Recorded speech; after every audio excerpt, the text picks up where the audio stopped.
नमस्कार दोस्तों, स्वागत है आपका प्रयागराज स्टेनो चैनल पर। यूके अपर निजी सचिव और उत्तर प्रदेश अधीनस्थ सेवा चयन आयोग स्टेनोग्राफर स्पेशल डिक्टेशन संख्या 1 है। बहुत ही ध्यानपूर्वक लिखेगा, बहुत ही अच्छा मैटर है। डिक्टेशन शुरू होगी 5 सेकंड में। ये सीरीज अब लगातार चलेगी जब तक स्किल टेस्ट नहीं हो जाता, तो ध्यान से लिखिएगा। Ready, start.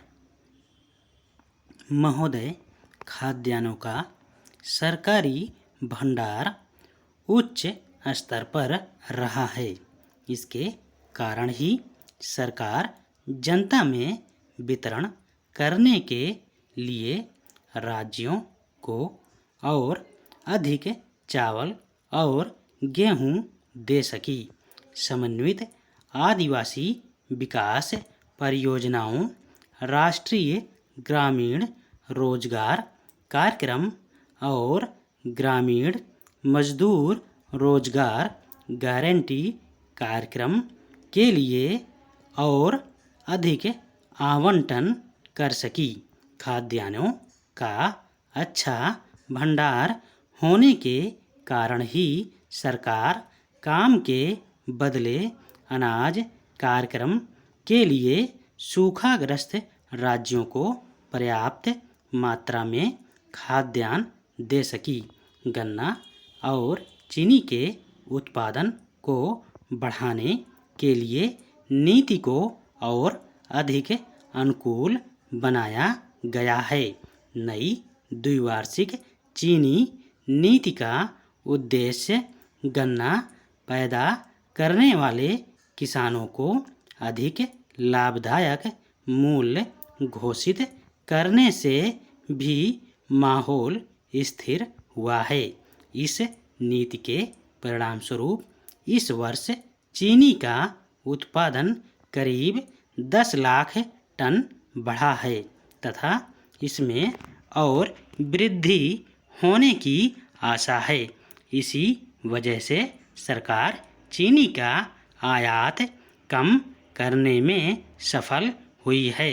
तिलहनों के उत्पादन को बढ़ाने के लिए तकनीकी मिशन ने काम करना आरंभ कर दिया है।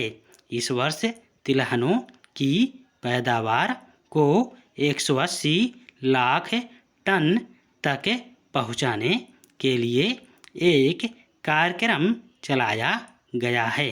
प्रतिकूल मौसम के कारण कृषि क्षेत्रफल में 3% की कमी आ जाने के बावजूद पिछले वर्ष की तुलना में इस वर्ष की खरीफ फसल में तिलहनों की उत्पादकता में 10% की वृद्धि होने का अनुमान है।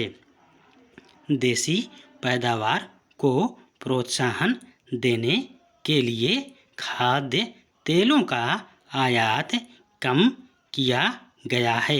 इस वर्ष में गरीबी के खिलाफ कार्यक्रमों पर विशेष बल दिया गया है। समन्वित ग्रामीण विकास कार्यक्रम और रोजगार कार्यक्रम गरीबी के खिलाफ अभियान के सबसे अधिक महत्वपूर्ण अंग हैं। इस कार्यक्रम के क्रियान्वयन में जो नई विशेषताएं लाई गई हैं वे हैं प्रति परिवार पूंजी निवेश का उच्चतर स्तर, अगले और पिछले संपर्कों का प्रावधान, लाभ प्राप्तकर्ताओं के प्रशिक्षण पर बल, स्वैच्छिक संस्थाओं की शिरकत, समवर्ती मूल्यांकन का प्रावधान तथा महिलाओं को और अधिक सहायता देना।